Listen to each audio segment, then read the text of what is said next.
Hotline అంటే హృదయ రేఖ. దీన్ని ఆత్మరేఖ అని కూడా అంటాం. ఆత్మరేఖ మెయిన్గా ఒక వ్యక్తి యొక్క emotions, relations, friendship, love and affection, ప్రేమ, కరుణ, వితరణ, అంటే సంబంధ బాంధవ్యాలు ముఖ్యంగా, అంటే ఇతర వ్యక్తులతోటి, తన కుటుంబం సభ్యులతోటి, సమాజముతోటి, ఉద్యోగ వ్యాపార వ్యవహారాల్లో మధ్యలో కలిసేటువంటి వ్యక్తులతోటి ఈ వ్యక్తి సంబంధ బాంధవ్యాలు ఎలాగా కొనసాగిస్తాడనేటువంటిది ప్రధానంగా హృదయరేఖ మనం చూసి అంచనా వేయచ్చు. అంటే హృదయరేఖ ఈ చిటికన వేలు దిగువన ఇక్కడ ప్రారంభమయ్యి, ఇది బుధస్థానం అంటాం మనం. ఈ బుధస్థానంలో ప్రారంభమయ్యి క్రమంగా ఇలాగ విస్తరిస్తూ శని స్థానంలోకి వెళ్ళొచ్చు, లేదా శని స్థానానికి గురుస్థానానికి మధ్యలోకి వెళ్ళొచ్చు, ఇలా గురుస్థానంలోకి వెళ్ళొచ్చు. కొంతమందిలో గురుస్థానాన్ని దాటి యువతల అంచు వరకు కూడా వెళ్ళొచ్చు. అయితే ఈ రేఖ యొక్క స్వభావాన్ని బట్టి, అంటే ఎలాగంటే ఒకటి ఎడమ చేతి అయినా కుడి చేయి అయినా, ఈ స్త్రీలలో అయితే ఈ రేఖ ఎడమ చేతిలో మనం ప్రధానంగా ఎలా ఉంది అనేటువంటిది చూడాలి. అయితే పురుషుల్లో అయితే కుడి చేతిలో ఈ రేఖ ఇక్కడ ప్రారంభమయ్యి ఇలాగ విస్తరిస్తూ ఈ చివరికి చేరేటువంటి క్రమంలో ఇది ఫోర్క్ అవ్వచ్చు, అంటే రెండుగా చీలవచ్చు, రెండుగా చీలి మూడుగా కూడా చీలి వెళ్ళచ్చు. అయితే ఇది ఒక శాఖ ఈ శని స్థానానికి వెళ్తూ, ఒక శాఖ గురుస్థానానికి వెళ్తూ, ఒక శాఖ ఇంకా ఈ గురువుడు ఈ చివరి వరకు వస్తే దాని యొక్క లక్షణం వేరుగా ఉంటుంది. అయితే ఏ రేఖ అయినా సరే స్పష్టత ఉండాలి, క్లియర్ కట్గా ఒకే లైన్గా, సింగిల్ లైన్గా ఉన్నప్పుడు దాని యొక్క ఫలితం మనం ఖచ్చితంగా ఆ వ్యక్తి యొక్క ఎమోషన్స్ కానీ, ప్రేమ, కరుణ, ఇవన్నీ వితరణ, ఇవన్నీ ఒక క్లియర్ కట్గా ఉంటాయని చెప్పేసి అంచనా వేస్తున్నాను. ఇవి స్పష్టంగా ఉండి శని స్థానం వైపు తిరిగిందనుకోండి, సాధారణంగా అటువంటి రేఖ ఆ వ్యక్తి యొక్క స్వార్థాన్ని, అంటే తనకు సంపద కానీ లేకపోతే హోదా కానీ ఏదైనా సరే తన వరకు మాత్రమే చూసుకుంటూ ఉంటాడు. ఇక్కడ ఇది స్వాన్ చెప్తుంది శని. గురుడు దగ్గరికి వచ్చేసరికి వితరణ బయట వ్యక్తులకి. అంతే ఇది కొంతమంది చేతుల్లో ఈ రేఖ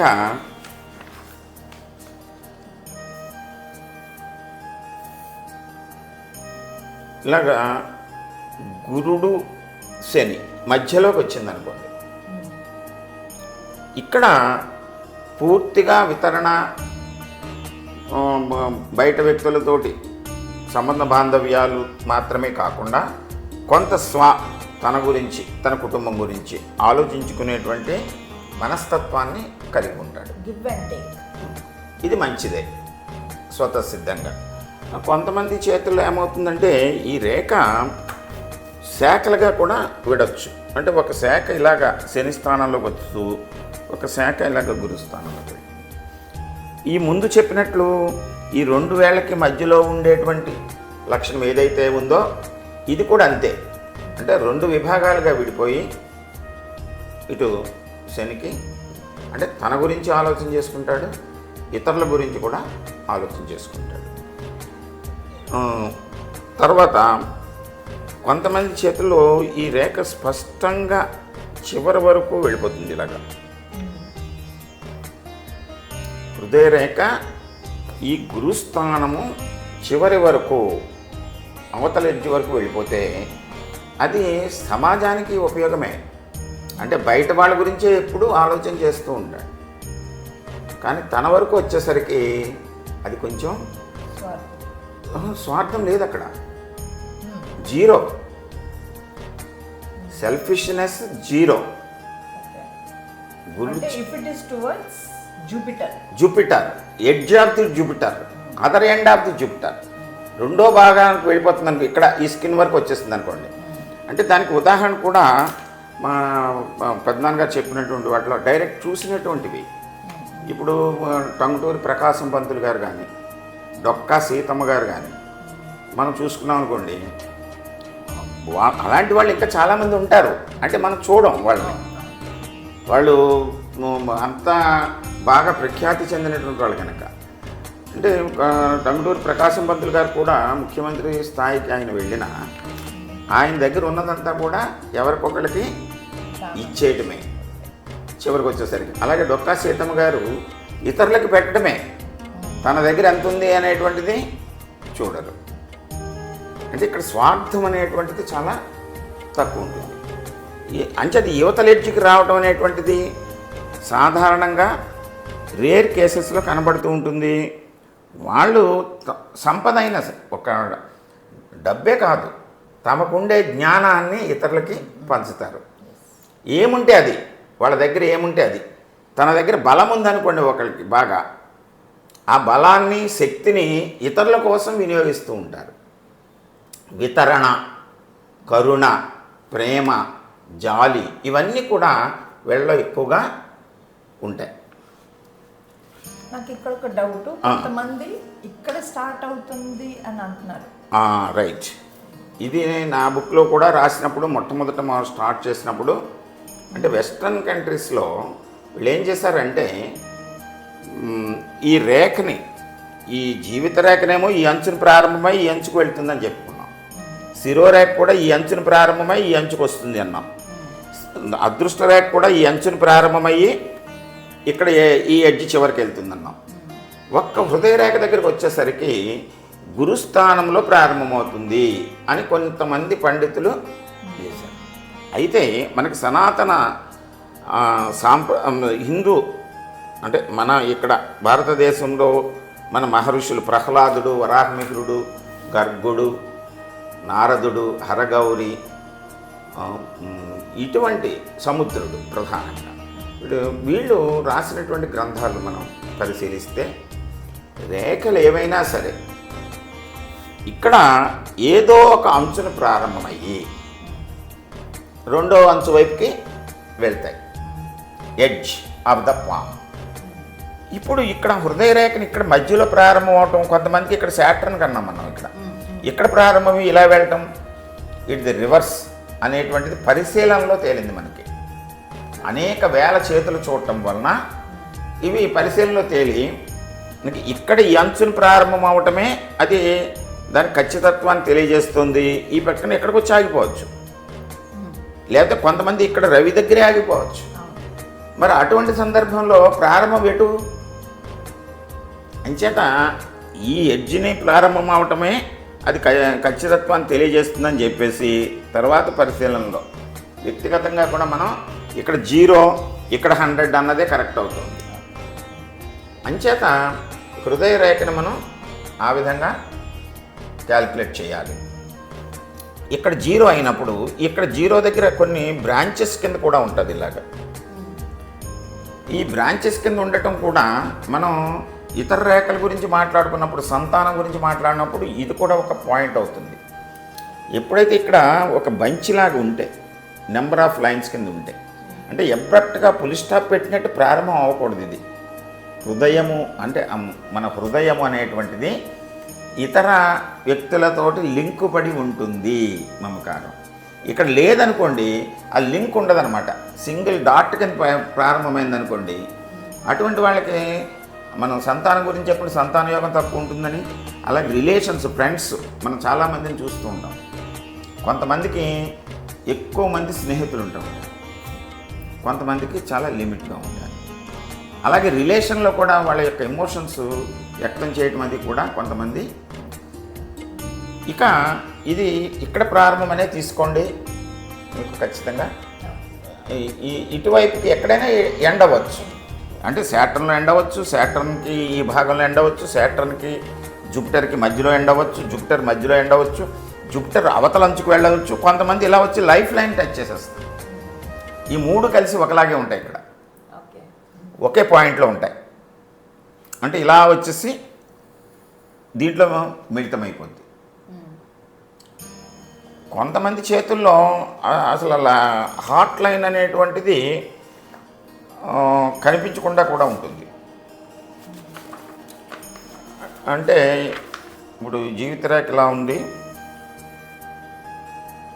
శిరోరేఖ కొంతవరకు వచ్చి, హృదయరేఖ కూడా కొంతవరకు వచ్చి, ఇలాగ రెండు కలిసిపోయి ఒకే సింగిల్ లైన్ కూడా ఉంటాయి.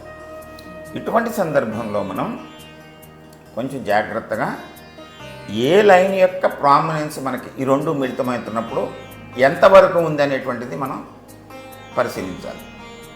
అయితే ఇన్ జనరల్ జరుగుతున్నటువంటి వాటిని మనం ఇక్కడ తీసుకుంటే, ఇది శిరోరేఖ ఇలా ఉండి హృదయరేఖ ఇలా ఉంది. కొంతమంది చేతుల్లో ఈ రేఖ ముక్కల కింద తెగిపోయినట్టు ఉంటుంది, లేదా ఇలా పీచు రేగినట్టు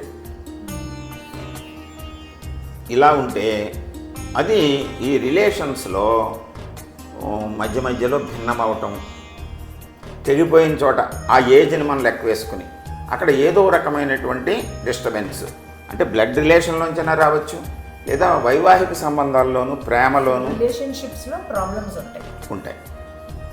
అంటే మనం ఒక జాతకుని గురించి చెప్తున్నామంటే ఇతని మైండ్లోనూ, ఇతని యొక్క ఆలోచనలోనూ, ఇతని ఆత్మలోనూ ఉంది ప్రాబ్లం.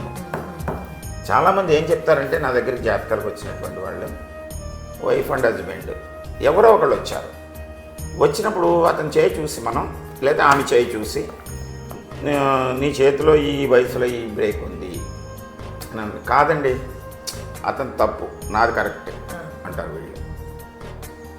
అంటే వీళ్ళు ఒప్పుకోరు, పర్స్పెక్టివ్ డిఫరెంట్. అది అయితే మనం దీన్నే చూసి చెప్పాం కనుక దాన్ని ఏ లోపమున్నా సరే మనం డాక్టర్ దగ్గరికి వెళ్తాం. వ్యాధి ఏదైనా ఉంటే దాన్ని మనం మెడిసిన్ ద్వారా ఎలాగైతే రెక్టిఫై చేసుకుంటామో, కర్మగతమైనటువంటి అంశాలు పూర్తిగా మనం మార్చలేము. ఇవి కర్మగతమైనటువంటి అంశాలు అంచేత కొంతవరకు వీటిని మార్పు చేసుకోవచ్చు. కొంతమంది చేతుల్లో ఇలాగా హృదయరేఖ ఇలాగ ఐలాండ్స్ ఇలా వస్తాయి, ఇలాగా లూప్ లాగా వచ్చినప్పుడు దాన్ని మనం ఆ వయసుని అంచనా వేసి, ఇది కూడా ఒక వ్యతిరేకమైనటువంటి భావాన్ని తెలియజేస్తుంది. లూప్ బ్రేక్, స్ప్లిట్, ఇవన్నీ కూడా నెగటివ్ పాయింట్స్. అలాగే క్రాస్ లైన్స్ ఉంటాయి కొన్ని చోట్ల. కొంతమంది అంటే ఈ లైన్ బాగానే ఉంటుంది, దీన్ని కట్ చేస్తూ రేఖలు ఉంటాయి. అయితే క్రాస్ అనేటువంటిది ఒక పర్టికులర్ పీరియడ్నే చెప్తుంది. అది 6 నెలలు అవ్వచ్చు, 3 నెలలు అవ్వచ్చు, సంవత్సరం అవ్వచ్చు.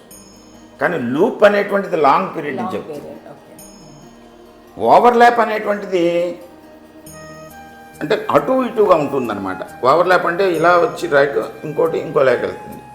ఈ ఎంతకాలం అయితే ఇలా ఓవర్లాప్ అవుతుందో ఆ లైను, అంతకాలం కూడా అతని యొక్క సంబంధ బాంధవ్యాల్లో హెచ్చు తగ్గులు ఉంటాయన్నమాట.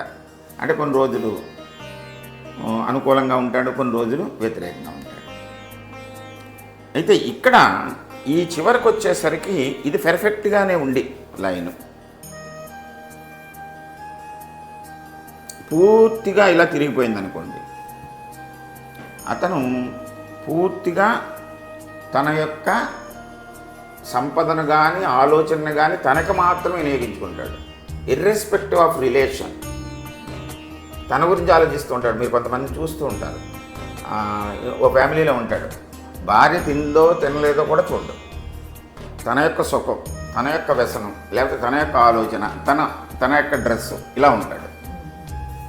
అటువంటి వాళ్ళు పూర్తిగా సెల్ఫిష్ అవుతారు వాళ్ళు. అయితే ఇటువంటి సందర్భంలో మనం 2 చేతుల్ని కూడా పరిశీలించాలి. తర్వాత స్వభావాన్ని చూడాలి, తత్వాన్ని చూడాలి. తత్వం అనేటువంటిది అరచేతి యొక్క రంగు, క్షేత్రంలో ఉంటుంది. అయితే క్షేత్రం కూడా రిజిడ్గా ఉందనుకోండి, అంటే రాతి నేలలో విత్తనం మొక్క పారితే ఎలాగైతే మొలవదో రిజిడ్గా ఉంటే అటువంటి వాడిని సాధన ద్వారా ఎక్కువ శ్రమపడాలి. ఫ్లెక్సిబుల్గా ఉంటే అతన్ని మోల్డ్ చేయొచ్చు, తనను తాను మోల్డ్ చేసుకోగలడు. అంటే సాధన ద్వారా, ఆలోచన ద్వారా, మంచి గ్రంథాలు, అవి వితరణశీలుల యొక్క జీవిత చరిత్రలు అది చదవడం. ఆయన మార్పు కోరే సమయం అది కూడా చేతిలోనే ఉంటుంది. మార్పు కోరుకోవాలనుకున్నప్పుడే యోగం చెప్తుంది, అప్పుడు ఫేట్ అది. అప్పుడు అంటే అన్నీ మనం కలిసి చూసుకోవాలి. ఇక్కడ ఎప్పుడు కూడా ఈ శని స్థానం వైపు చూస్తూ గురుస్థానం వైపుకి వెళ్ళటం అనేటువంటిది ఇది ఒక మంచి గుర్తుగా మనం గమనించవచ్చు.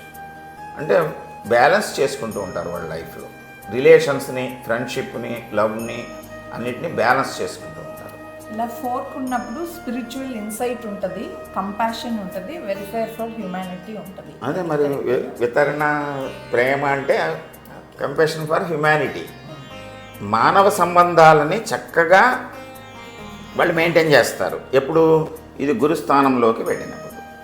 ఏజ్ అనేటువంటిది మనం దీని మీద 1 to 100 కడతాం కదా ఇలాగా.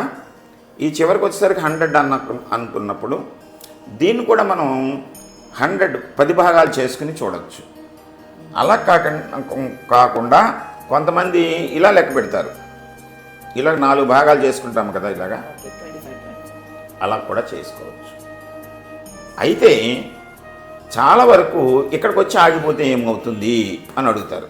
ఇలాగ ఇక్కడ వరకు వచ్చి ఇక్కడ ఆగిపోయింది, లేదా స్లోగా అయింది అంటే ఆల్మోస్ట్ ఆల్ 60-70 వచ్చేసరికి ఈ రిలేషన్లు, ఈ ప్రేమ ఇవన్నీ తగ్గుతూ ఉంటాయి, అటాచ్మెంట్స్ అన్నీ తగ్గిపోతూ ఉంటాయి ఎవరికైనా.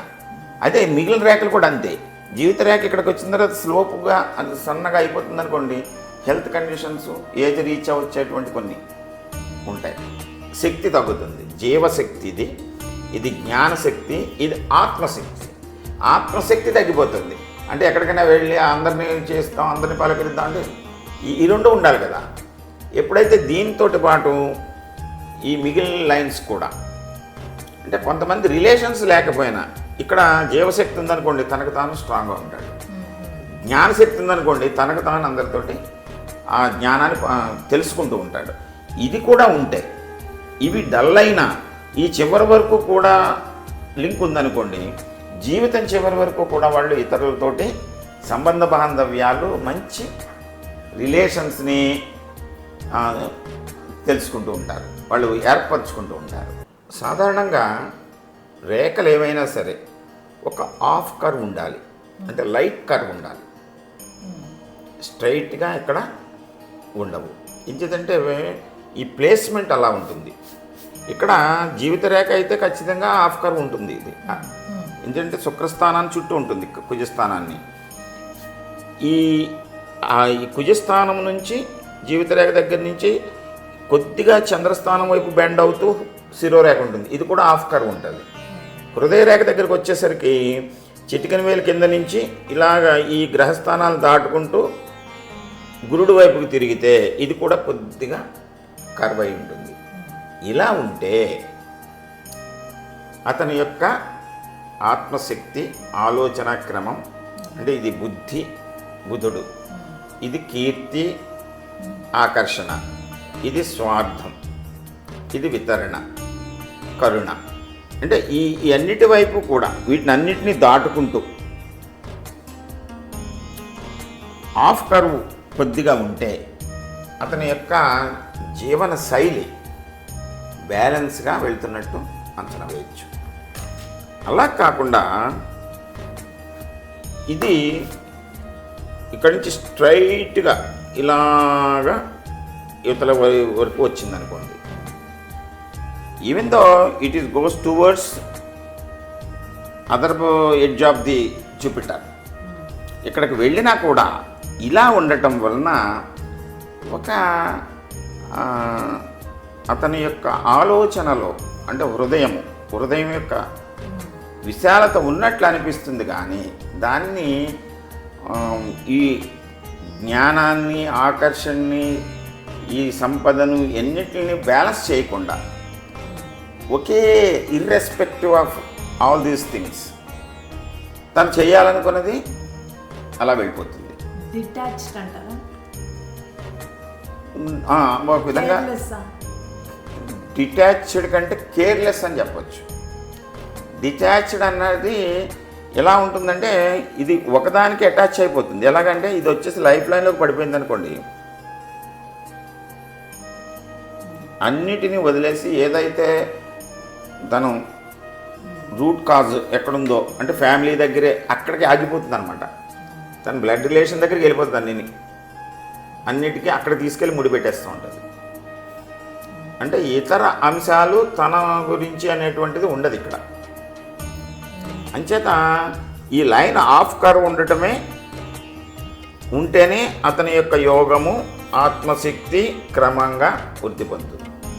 ఇకపోతే ఇక్కడ ఈ లైన్ ఏర్పడటంలో ప్రధానంగా ఈ పర్వము దిగువలో స్టార్ట్ అవుతుంది, ఇలా వెళ్తుంది. కొంతమందికి ఇక్కడ బాగా దగ్గరికి వచ్చేసి ఈ అప్పర్ మౌంట్స్ యొక్క పార్ట్ తగ్గిపోతుంది. అంటే దీని యొక్క స్పాను తగ్గిపోతుంది. అంటే ఈ భావాలు ఏవైతే ఉన్నాయో దీంట్లో జ్ఞానము, ఆకర్షణ, సంపద, వితరణ ఏవైతే ఉన్నాయో వాటి యొక్క స్థాయి తగ్గిపోతుంది. అలా కాకుండా ఈ హెడ్లైన్కి దగ్గరగా అంటే ఇది బాగా కిందకు వచ్చి ఈ పర్వాలు బాగా విస్తరించినాయి అనుకోండి, అది ఎక్కువగా ఉంటుంది. అంటే higher placement is spiritual, lower placement is materialistic అని చెప్పొచ్చా? అంతే. ఓకేమ్మా. ఇక ఇంకొకటి కూడా ప్రధానం మనకి ఈ శిరోరేఖని దీన్ని కూడా మనం కంపేర్ చేసుకున్నప్పుడు ఏజ్ దగ్గర చూసుకున్నప్పుడు ఈ శిరోరేఖ ఇలా ఉందనుకుందాము, హృదయరేఖ ఇలా ఉంది. ఇది మీకు యోగరేఖ అదృష్టరేఖ క్యాలిక్యులేషన్ చేసినప్పుడు ఈ పార్ట్ ప్రధానంగా మనకి తెలుస్తుంది. అంటే ఈ అప్పర్ పార్ట్ ఎప్పుడైతే ఉందో ఇది హాఫ్ ఆఫ్ ది లైఫ్ అన్నమాట. ఇక్కడ అంటే మొత్తం టోటల్ 100 అనుకున్నప్పుడు ఇక్కడి నుంచి ఇక్కడికి 50 తీసుకున్నాం. నేను ముందు చెప్పిన దాంట్లో ఈ లైన్ పైకి చేరిపోయింది అనుకోండి, ఈ స్పాన్ తగ్గిపోయింది. అప్పుడు ఏమవుద్ది, ఇక్కడ ఆ span later part of the life అది కుదించిపోతుంది. అంటే బాగా అక్కడ మెటీరియలిస్టిక్ మారిపోతూ ఉంటాడు. ఇది పెరిగితే స్పిరిచువల్ యాటిట్యూడ్ అన్నిటి రీత్యా.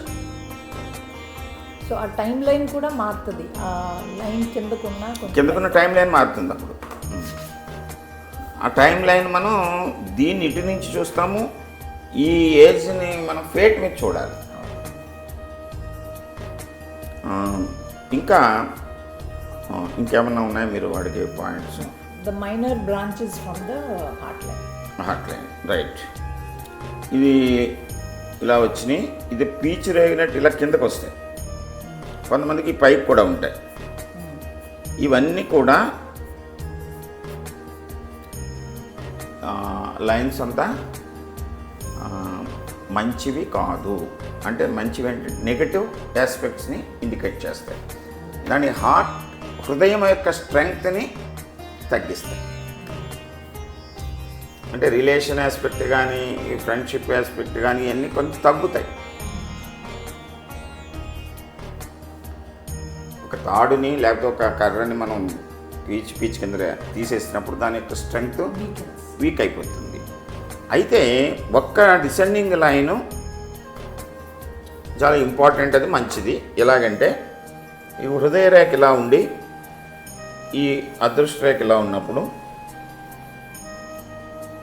హృదయ రేఖ నుంచి దిగువ రేఖ వచ్చి ఇలాగ శిరోరేఖను కలిసినటువంటి ఈ డిసెండింగ్ లైన్ చాలా మంచిది. ఎందుకంటే ఇది మిస్టిక్ క్రాస్ ఏర్పడటానికి ఇది అంటే హృదయపూర్వకంగా చేసేటువంటి కార్యక్రమాల వలన అది మన బుద్ధి పెట్టేటువంటి అంశాన్ని తెలియజేస్తుంది. ఎవరి కర్మకు వారే కర్తలు. కర్మ క్యారీ ఫార్వర్డ్ అంటే ప్రారంధం నుంచి వచ్చినటువంటిది, ప్రారంధ వాసనల్లోంచి వచ్చినటువంటి కర్మ రేఖల రూపంలో మన అరచేతిలో నిక్షిప్తమై ఉంటుంది. మన కర్మను మనం కొంతవరకు మార్చుకోవచ్చు. దానికి క్షేత్రము అంటే ఈ అరచేయి యొక్క స్వరూపము, స్వభావము, ఎలాగైతే నేలను మనం మార్చవచ్చు, నేల యొక్క స్వభావాన్ని మార్చవచ్చు, విత్తనం యొక్క స్వభావాన్ని మార్చలేము. ఇప్పుడు ఒక మామిడి టెంక పాతాం మనం, ఆ మామిడి టెంక ఎక్కడి నుంచి వచ్చిందో దాని చెట్టు నుంచి వచ్చింది, దాని ముందు చెట్టు నుంచి వచ్చింది. ఆ చెట్టు నుంచి ఏ చెట్టు నుంచి అయితే మనం తీసుకుని పాతేమో అది దాని యొక్క లక్షణాన్ని ప్రదర్శిస్తుంది. అది అలాగే మన దగ్గరికి వచ్చేసరికి మన ప్రారబ్ధ వాసనలతోటి మనం పుడతాము. అయితే వీటిని కొన్ని నెగిటివ్ లక్షణాలు ఉన్నాయి.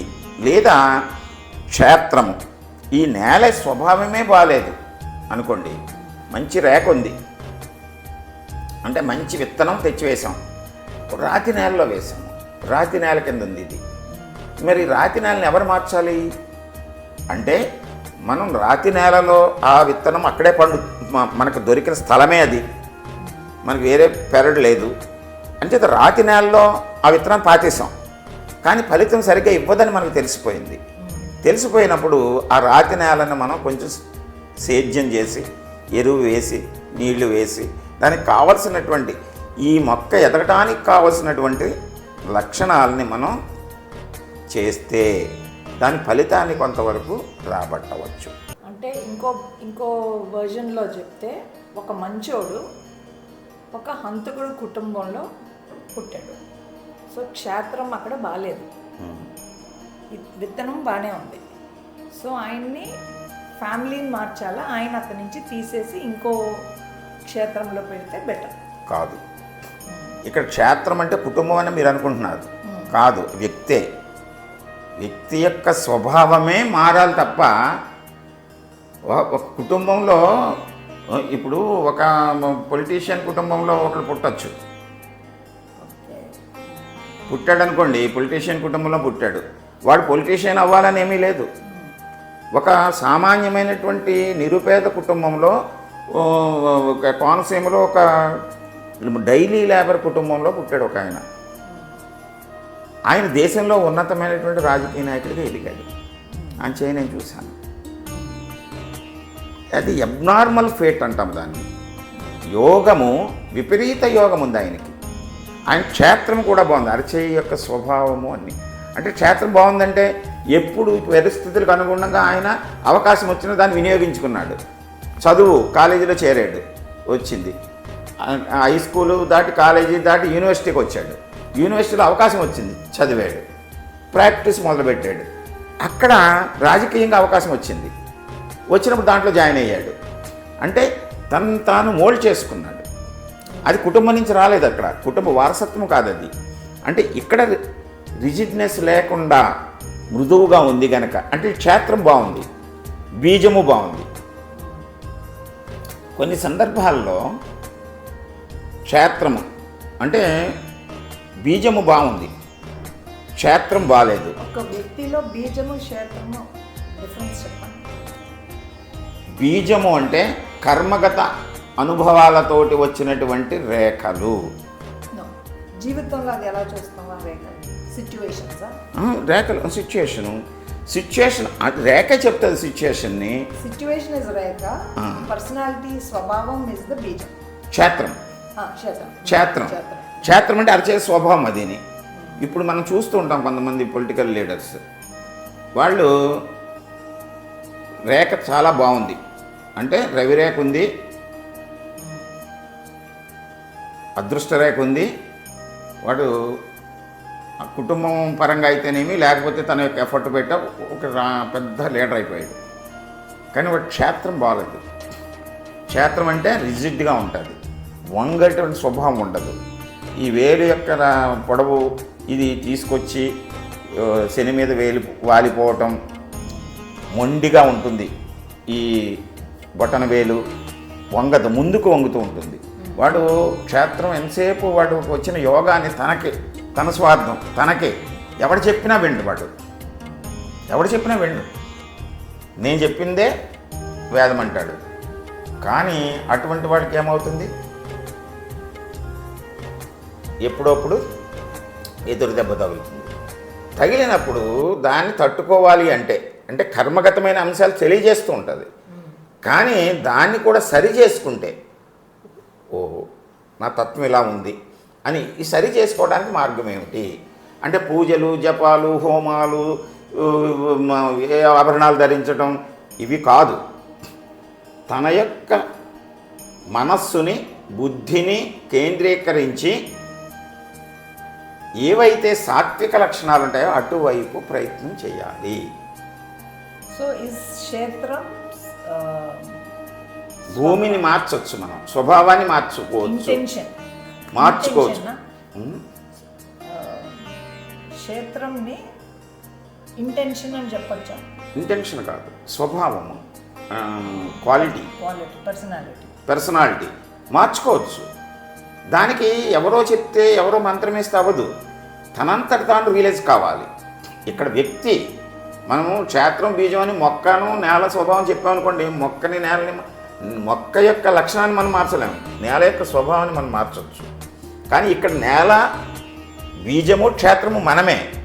మనమైనప్పుడు మన యొక్క బుద్ధితోటి ఎలా మారచ్చు అంటే ఏవైతే వ్యతిరేక భావాలు ఉంటాయో దాన్ని మనం సాత్విక భావాల్లోకి మార్చుకోవటానికి సాధన చేయాలి.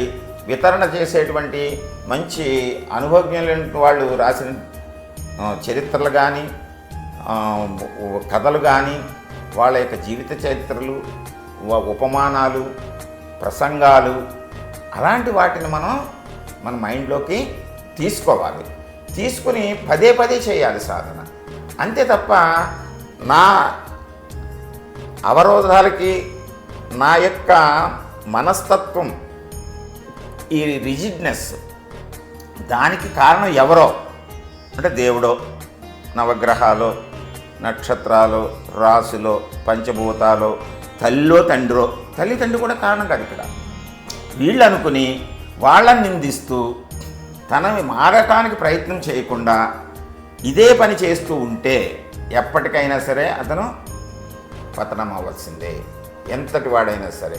ఏం చేతనంటే బీజం బాగానే ఉన్నా నేల స్వభావంలో మార్పు లేకపోతే, మంచి విత్తనం పట్టుకొచ్చేసి, మొక్క పట్టుకొచ్చేసి రాతి నెలలో పాతేస్తే, అది పాతిన కొంతకాలం మాత్రం, అంటే పాత మట్టి ఉంటుంది కదా, దాని యొక్క ప్రభావంతో కొంత ఎదుగుద్ది. ఇంకా తర్వాత తీసుకోవడానికి రాతి నేల చుట్టూరును, మనం రాతి నేలను మార్చలేదనుకోండి, మన మనస్సుని మార్చుకోలేదనుకోండి, బుద్ధిని మార్చుకోలేదనుకోండి, ఆటోమేటిక్గా కొంత అయిన తర్వాత ఎండిపోతుంది. అలాగే మన జీవితం కూడా, అంటే మన కర్మకు మనమే కర్తలము, మనమే కారణము, ఇంకొకటి కాదు. అది తెలుసుకోవాలి ముందు. అంచేత దాని యొక్క లక్షణాలనే బీజాల్లో చూపిస్తుంది. నువ్వు ఎంతవరకు ఇంప్లిమెంట్ చేస్తున్నావో దాని మీద మన కర్మగతమైనటువంటి అంశాలు, అంటే ప్రారంధాన్ని మనం అనుభవించాలి, వర్తమానాన్ని అనుసరించాలి. ప్రారంధాన్ని అనుభవిస్తూ, వర్తమానాన్ని అనుసరిస్తూ భవిష్యత్తును నిర్మించుకోవాలి మనం. అంటే బుద్ధిజీవులుగా మన యొక్క లక్షణం అది శాస్త్రం చెప్పుద్ది. అంతే తప్ప హాంపాట్ నీకు మార్చేస్తానని ఎక్కడైనా చెప్పండి. ఎవరైనా సృష్టిలో ఇప్పటి వరకు ఎవరైనా మహిమలు చేసి అద్భుతాలు చేశారా? ఎవరైనా చేస్తానని చెప్తున్నారనుకోండి, సరే మహాత్ములు ఉంటే మీరు పని చేయండి, ప్రకృతి వైపరీత్యాలు రాకుండా ఆపండి, యుద్ధాలు రాకుండా ఆపండి. ఒక వ్యక్తిని నేను ఇంద్రుని చేస్తాను, చంద్రుని చేస్తానని చెప్పకండి. ఇది వ్యక్తిగతమైనటువంటి అంశం, ఎవరిది వాళ్ళది. వాళ్ళు మారమని సలహా ఇవ్వచ్చు, మనం దానికి సాధన చేయమని సలహా ఇవ్వచ్చు. సాముద్రిక శాస్త్రం అనేటువంటిది మీరు ఒక్కటి గమనించాలి. సాముద్రిక శాస్త్రం అనేటువంటిది మిగిలిన కొన్ని శాస్త్రాలు చెప్తాను నేను, ఆ శాస్త్రాలు లాంటిది. ఏమిటంటే మనం ప్రకృతి వైద్యం అని ఒకటి ఉంది. ప్రకృతి వైద్యం అంటే పూర్వం మహర్షులు, మన పూర్వీకులు, మన పెద్దలు కూడా, ఈ ఊళ్ళోనే ఒక ఆయన ఉండేవారు, 100 ఏళ్ళు జీవించాడు ఆయన. ఎప్పుడు హాస్పిటల్కి వెళ్ళాడు. ఎలా జీవించాడు? ఒక మాత్ర వేసుకోలే. మా ఇంట్లోనూ ఉన్నారు చాలామంది మాత్ర వేసుకోకుండా, డాక్టర్ దగ్గరికి వెళ్ళకుండా. అంటే మనం ప్రకృతి సంబంధమైనటువంటి అంశాల మీద ఆధారపడి ఈ రుగ్మత వచ్చినప్పుడు వెంటనే ఆందోళన చెందకుండా ప్రకృతి వైద్యంలో చెప్తారు, ఏదైతే మనకి పడట్లేదో దాన్ని మానేయండి, ఎలర్జీ వస్తుంది మానేయండి, డైజెషన్ అవ్వట్లేదు మానేయండి, సాఫ్ట్ ఏదైనా తీసుకుంటామో ఏదైనా వ్యతిరేకత మానేసి, అది ఎవరు చేసుకోవాలి? ఎవరికి వాళ్ళే చేసుకోవాలి. అలాగే యోగా ఉందనుకోండి, పతంజలి మహర్షి రాశాడు. అంటే మన శరీరంలో కొన్ని రుగ్మతలు ఉంటాయి. రుగ్మతలు రాకుండా ముందు నుంచి యోగా ప్రాక్టీస్ చేస్తే కొన్ని జాయింట్ పెయిన్స్ అని, బాడీ అని, ఇవన్నీ కంట్రోల్లో ఉంటాయి. ఎప్పుడైతే కంట్రోల్లో ఉన్నామో మనం అన్నెసరీ ఫ్యాట్ బాడీలోకి రాకుండా, ప్రకృతి వైద్యం లాంటిదే ఇది కూడా యోగా గురువులు చెప్తారు, కానీ ఆచరించవలసింది ఎవరికి వాళ్ళే వ్యక్తి. ఇంకొకళ్ళే దీంట్లో ఇన్వాల్వ్ అయిపోయి నా యోగంతో నేను మార్చేస్తానంటే అయ్యేటువంటి పని కాదు. అలాగే వైద్యం కూడా. వైద్యం ఏమిటి? మన రుగ్మతను తెలియజెప్తాడు డాక్టర్. దానికి జాగ్రత్తలు ఏం తీసుకోవాలి, ఏ మందు వాడాలని వాడవలసింది మనమే మడిని. అది టైం ప్రకారం వాడుతూ జాగ్రత్తలు తీసుకుని మనం దాన్ని కొనసాగిస్తే మనం ఆరోగ్యవంతులు అయిపోయాం.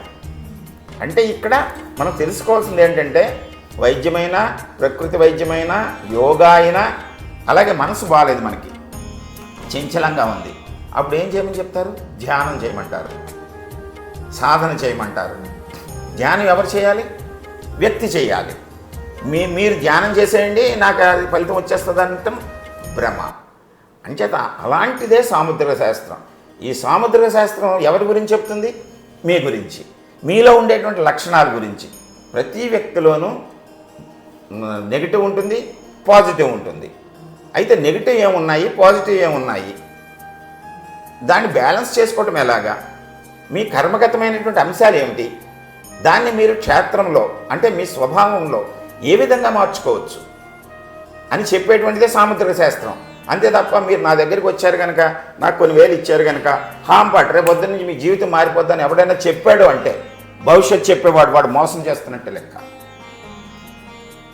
భవిష్యత్తు చెప్పేటువంటి వాళ్ళు సలహా ఇవ్వాలి, ఆ సలహాని పాటించడానికి అనువైన మార్గాలను చెప్పాలి.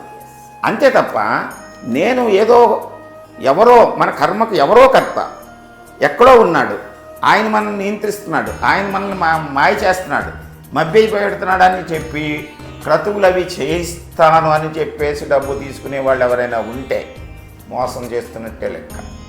అయితే నన్ను మీరు ప్రశ్న వేయచ్చు, మీరెందుకు తీసుకుంటారు? కొన్ని నేను నా శ్రమని ఉపయోగించి నా సమయాన్ని మీకు కేటాయిస్తున్నాను కనుక కొంత తీసుకోవచ్చు. అంతే తప్ప మీ రుగ్మతను నేను రూపం ఆపేస్తాను, నాకు ఇంత ఇవ్వండి అని నేను తీసుకున్నాను అనుకోండి, నేను మోసం చేస్తున్నట్టే లెక్క. అంచేత మభ్య పెట్టకూడదు. కొంతమంది ఈ షార్ట్లు అవి చూసి ఏమీ లేదు, వాళ్ళే లేదు, ఏమీ లేదా? ఏమీ లేకుండానే మీరు జన్మించారా? ఏమీ లేకుండానే మీరు ప్రవర్తిస్తున్నారా? అంటే మీలోనే ఉంది ఇవన్నీ. మిమ్మల్ని మీరు మార్చుకోండి, మిమ్మల్ని మీరు తెలుసుకోండి, మీ భవిష్యత్తుని మీరు నిర్మించుకోండి అని చెప్తుంది ఇది. ప్రారంధం అంటే ఏదో భూతం, సంచితం అంటే ఇంకోటి ఏదో, ఆగామి అంటే ఏదో కాదు. ఇవన్నీ మన జీవితంతో ముడిపడి ఉన్నటువంటి అంశాలు. చేత కార్యకారణ సంబంధం ప్రకారం ఏదో ఒకటి కారణం ఉండకుండా కార్యం జరగదు. అలాగే కర్మకారణ సంబంధం మనది, హ్యూమన్ బీయింగ్స్. అంచేత ఏదో కర్మ మనం చేయాలి. చేసేటువంటి కర్మ మన యొక్క కర్మ ఫలితం ప్రకారము మనము తప్పు చేస్తున్నామా రైట్ చేస్తున్నామా తెలుసుకునేటువంటి విజ్ఞత మనకి ఇచ్చాడు భగవంతుడు. ఆ విజ్ఞత లేని వాళ్ళు ఎవరు? పసిపిల్లలు.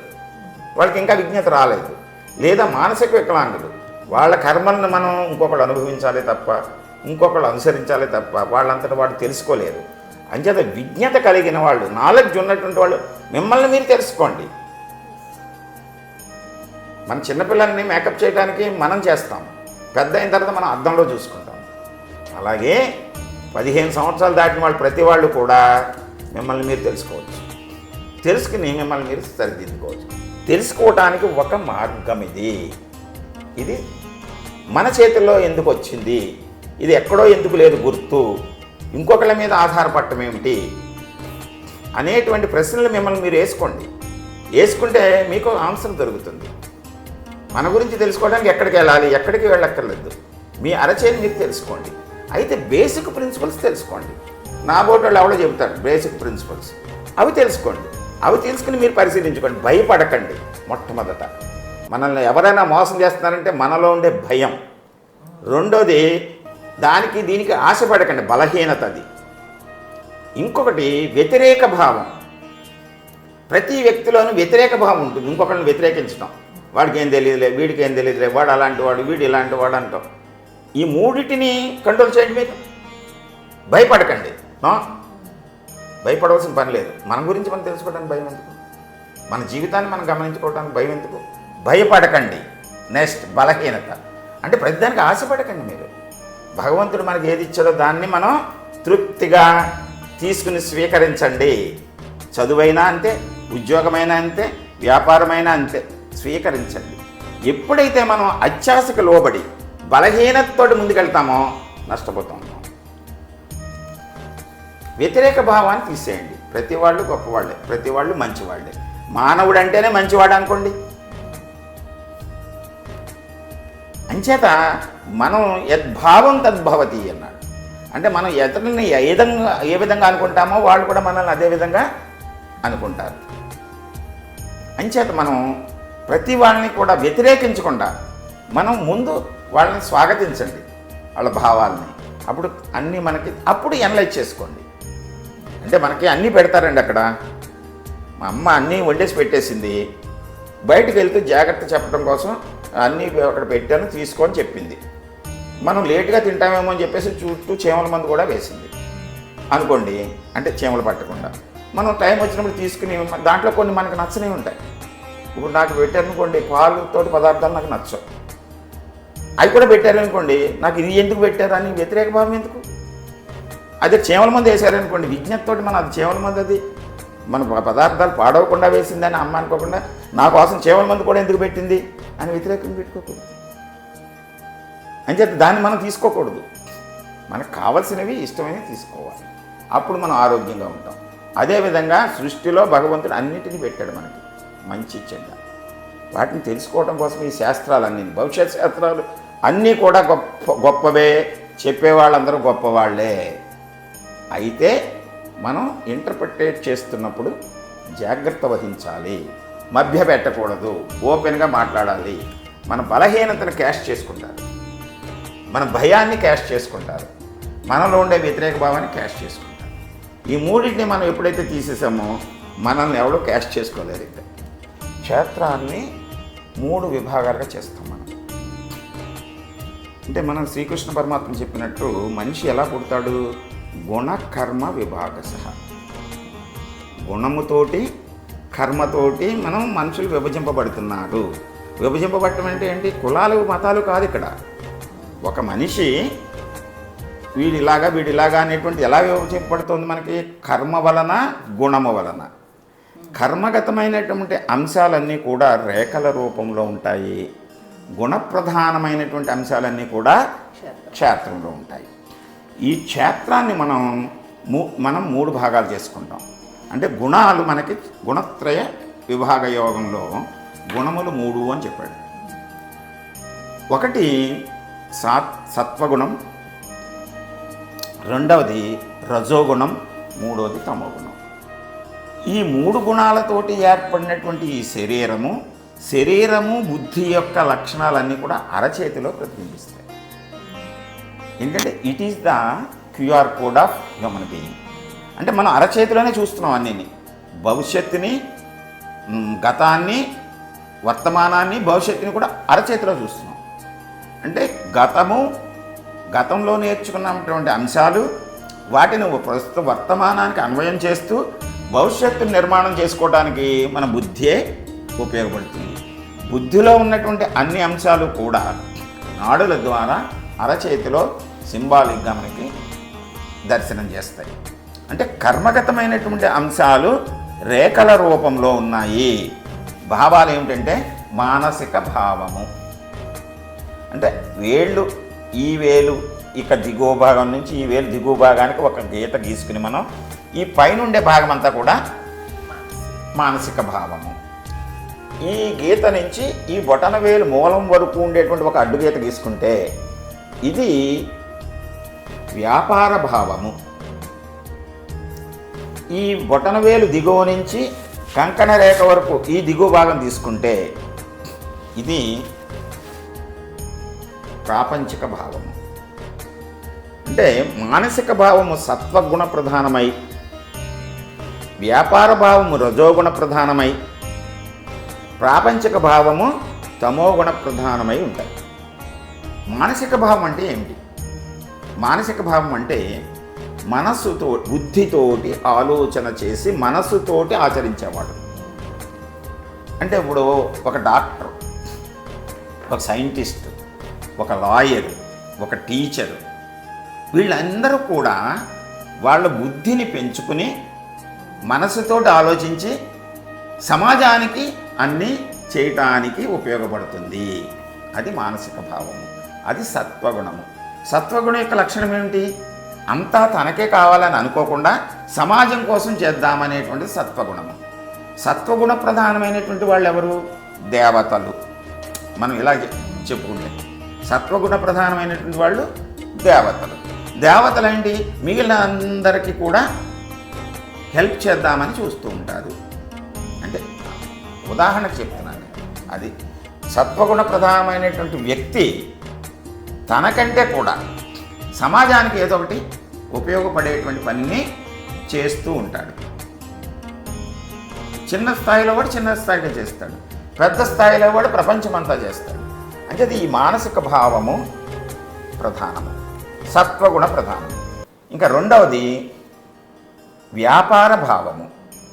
వ్యాపార భావం అంటే రజోగుణ ప్రధానం. రజోగుణం అంటే ఏంటి? నీకు నేను ఇది ఇస్తున్నాను, నువ్వు నాకు ఇది ఇయ్యి. వ్యాపార భావము అంటే నేను నీకు కొంత చేస్తాను, నువ్వు నాకు కొంత చెయ్యి. ఇది స్వభావం ఎవరిది? మానవుడిది. మానవ జన్మ ఎత్తితే మనం ప్రతిదానికి నాకు ఉండాలి, నీకు ఉండాలి. నేను నీకు చేస్తే నువ్వు నాకు చెయ్యి. ఇంటర్ డిపెండెంట్ వ్యక్తి వ్యవస్థ. ఒక వ్యవస్థ ఇంకో వ్యవస్థ మీద, ఒక వ్యక్తి ఇంకొక వ్యక్తి మీద. ఇది వ్యాపార భావము. వ్యాపార భావం అంటే రజోగుణము. రజోగుణంలో ఏంటి? తన యొక్క శక్తిని, తన యొక్క యుక్తిని ప్రయోగించి తను పొందుతూ ఉంటాడు. అది కీర్తి అవ్వచ్చు, రాజ్యం అవ్వచ్చు, లేకపోతే వ్యాపారం అవ్వచ్చు. అందుకనే దీన్ని వ్యాపార భావం అన్నాము. వ్యాపార భావం అంటే ఇచ్చిపుచ్చుకోవడం. మానవుడు అంటే ఇచ్చిపుచ్చుకోవడమే. అది సుఖమైన, సంతోషమైన, ఆధ్యాత్మిక భావాలైన ఏదైనా సరే ఇచ్చిపుచ్చుకోవడం. ఇది మానవుడు అనుకుందాం. ఈ మూడవది ప్రాపంచిక భావము. ప్రపంచము అంటే ఇక్కడ తన గురించి, తనే ప్రపంచం. నేను ప్రపంచం ఇంకెవడు లేడు, నేనే. అది తమోగుణం. తమోగుణం చెప్పేది ఏంటి? నాకే, నా వలన, నా కోసము అని, నా కోసమే. నువ్వు వచ్చేటప్పుడు నాకేం పట్టుకొస్తావు, నేను మీ ఇంటికి వస్తే నాకేం పెడతావు. ఇది తమోగుణ ప్రధానం. తమోగుణం వలన ఏమవుతుందంటే తన స్వార్థం పెరుగుతుంది. నాకే అంటే వ్యసనాలకి కారణమవుతాడు. వ్యసనం అనేటువంటిది ఒకరితోటే ఉంటుంది. మీటింగ్ అనేటువంటిది ఇద్దరితోటి ఉంటుంది. ఒక ప్రవచనం అనేటువంటిది అందరి కోసం చేస్తుంది. ప్రవచనము సత్వగుణం. ఇద్దరి మధ్య సంభాషణ వ్యాపార గుణం. వ్యసనము తన స్వార్థం. వ్యక్తికే ఉంటుంది వ్యసనం అనేటువంటిది. అంచేత ఇది తమోగుణ ప్రధానంగా ఎవరుంటారు? రాక్షసులు. వాళ్ళకే కావాలన్నీ. ఇతరులే నాశనం అయిపోయినా సరే వాడికి కావాలి. ఇతరుల యొక్క పనులు నాశనం చేసి వాడి పనులకు కావాలనుకునేటువంటి వాడు రాక్షసుడు. అంటే ఇక్కడ దేవతలు, మనుషులు, రాక్షసులు ఎక్కడో లేరు, మనలోనే ఉన్నారు. అంచేత గుణాన్ని మార్చుకోవచ్చు అని చెప్పాను నేను. మనం ఏమిటో తెలుసుకుంటే, మన గుణాన్ని ఎలా ఉందో తెలుసుకుంటే, దానికి సాధన ద్వారా, అంటే మనం మధ్యలో ఉన్నాం, మానవులుగా ఉన్నాం. మనం సత్వగుణాన్ని కొంచెం పెంచుకుంటే మనం దేవతలుగా అయిపోతాం. దేవతలు అయిన తర్వాత ఇంకా సత్వగుణాన్ని పెంచుకుంటే దేవుడు అయిపోతాడు. మనం వ్యాపార భావం చేస్తూ రజోగుణంతో ఉన్నాం కనుక మనం నాకే కావాలనుకుని తమో గుణంలోకి అంటే ప్రాపంచిక భావాల్లోకి మారిపోతుంటారు కొందరు. వ్యసనాలు అవుతూ ఉంటారు. వ్యసనంలోకి వెళ్ళినప్పుడు ఏం చేస్తాడు వాడు? మిగతా వాళ్ళందరినీ పట్టుకుని హింసిస్తూ ఉంటాడు. వాడు రాక్షసుడు అయిపోతాడు. అంటే మనమే దేవుడి కింద, దేవతల కింద, దేవుడి కింద మారచ్చు, రాక్షసుల కింద కూడా మారచ్చు. గుణప్రధానంగా, సత్వగుణ ప్రధానంగా వైద్యం చేస్తున్నాడు అనుకోండి, వాళ్ళందరూ బాగుండాలి అని సుఖంగా చేయాలి. రజోగుణ ప్రధానంగా చేస్తున్నాడు అనుకోండి, నేను వీటికి వైద్యం చేస్తున్నాను, నాకు ఎంతో రావాలి అనేటువంటి చేస్తాడు. తమోగుణ ప్రధానంగా చేస్తున్నాడు అనుకోండి, వాడేమైతే ఏంటి, బతికినా చచ్చినా నాకు అనవసరం, నా బిజినెస్ మాత్రం బాగుండాలి అని చేస్తాడు.